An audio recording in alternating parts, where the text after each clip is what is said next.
Alright, I'm back, and so are you, and this is lesson 1.3. As we continue our review before we actually do some calculus, let's review the concepts of intercepts, symmetry, even and odd, which might be new, and this idea of intersections. Well, I hope you know what the x and y intercepts are. X-intercepts are points where the graph crosses or touches the x-axis. To find that, of course, you want to let y equal 0 and solve for x, and vice versa, the y-intercept, where the graph crosses or touches the y-axis. To find that, x is 0. Okay? So, example number 1. Can you find the x and y intercepts for y squared minus 3 equals x? So if I want to find the x-intercept, you want to let y equal to 0, so 0 squared minus 3 equals x. X equals to negative 3, so therefore our x-intercept is the coordinate negative 3, 0. In terms of the y-intercept, you want to let x equal 0, so y squared minus 3 equals to 0. And in this case, you got y squared equals to 3, or y equals plus or minus root 3. So notice you have two y-intercepts, one at positive root 3 and one at negative root 3. Cool. So this idea of symmetry, there's lots of symmetry in life, and there's lots of symmetry in calculus. If you can actually see the symmetry in calculus, you'll make your life so much more easier later on. If you can't see the symmetry, you can still do calculus, but some questions will just take a little bit longer than you think it should. So we have y-axis symmetry. Notice in this case, if I draw like a dotted line here, the left side is equal to the right side. Notice that the y values are the same when x is negative of each other. Okay, we have x-axis symmetry here, so notice here's our kind of like our mirror. In this case, when the x is the same, we've got a positive y value and a negative y value. And this symmetry around the origin, this is where if I take this graph and rotate 180 degrees around the origin, or reflect it through the origin, you actually get the exact same graph. And in this case, notice the x value becomes negative and the y value becomes negative. So what are some formal tests for symmetry? Well, for the y-axis symmetry, that's item number 1. Notice how I replace x with negative x. It gives the same equation. Alright, and this middle one, the x-axis symmetry, notice the y values change, so that's why you replace y with negative y, you get the equivalent equation. And the final one, the origin symmetry, that's where you replace both x and y to produce an equivalent equation. So those are the formal tests, but informal tests, you should also know. For the first one, all you need to do is substitute a number and its opposite for x, and it gives the same value of y. Or number 2, the x-axis, substituting a number that's opposite for y, giving the same x value. And for the origin, you've got to do both substitutions. So you make a negative for x to get a negative of y. Okay? So there's a note here you can read. These informal tests are not foolproof, and you should think about whether other numbers would work the same way. Okay? By the way, if you plug in a number and produces 0, that's not going to help you out, so try a different number. So if you turn the page, I'm going to ask you now to predict or figure out the types of symmetry for each of these graphs. Okay. I'm just going to show you the formal way. Once again, you don't have to do the formal, you can do the informal. Well, I like the formal way, so in this case I would say let A replace x with negative x, and let's see what happens. So 2 and then negative x cubed minus negative x. This becomes negative 2x cubed plus x. And notice how if I factor out a negative, this just becomes 2x cubed minus x, which is equivalent to, the y value. So when you plugged in negative x, you got negative y, right? Negative y. So therefore, this is origin symmetry. Okay. Noticing if I do the same thing for the next one, let's replace x with negative x. You'll notice you get the same thing because the absolute value of negative x is just the absolute value of x. and this is equivalent to y, so you get the same thing. So this is actually just y-axis symmetry.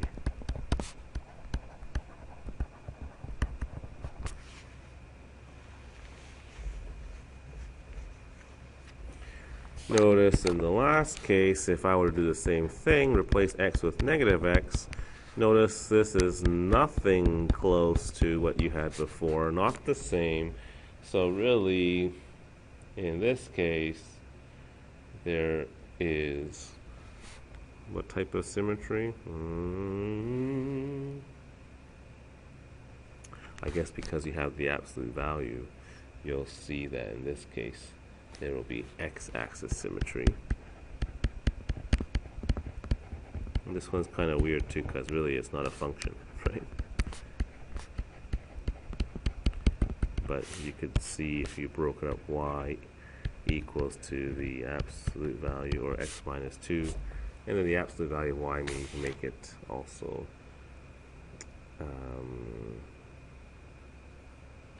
this equation. But notice, because it's the absolute value of y, here is the x minus 2 function, and then here is the other one, the negative bracket x minus 2. Okay? Maybe for number 4, it would have been better if I used the informal way. Because if you were to just plug in x equals to 3, 3 minus 2 is 1, the absolute value of y could be plus or minus 1. So notice you have x-axis symmetry. Okay. This idea of symmetry helps us define what an even and odd function is. So a function is defined to be even if, when I replace x with negative x, I get the original function, which is really the y-axis symmetry that we've done before a few minutes ago.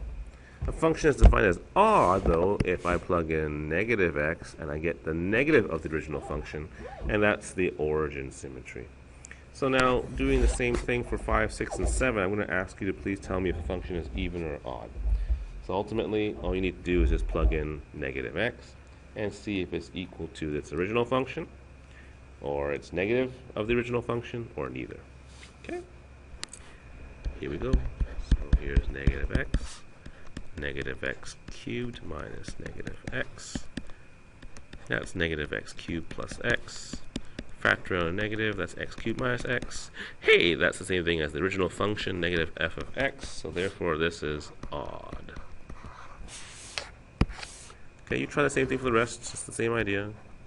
Nothing too exciting here, just some practice.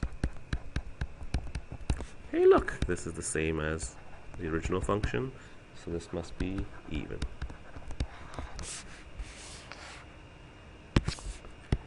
And last but not least, we'll replace this with negative x.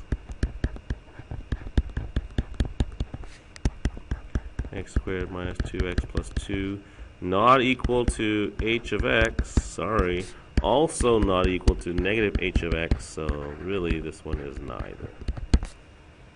Okay. Alright, the last thing as a quick review, can you find points of intersections of two graphs? Yes, without the calculator. Two methods here, and it's up to you whichever one you want to do. You can solve one equation for one variable and substitute, that's the substitution method, or solve both equations for the same variable and set equal. There's an elimination method. It's really up to you. I'm going to let you try example 8 on your own, and you can come back and double check your answer with me. Alright? Have fun.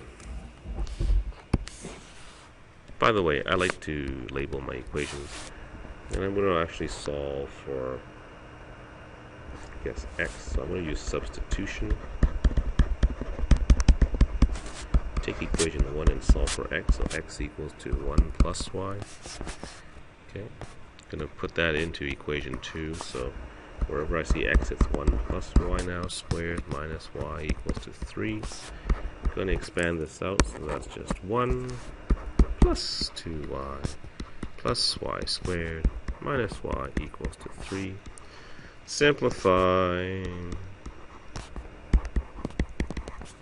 Factor.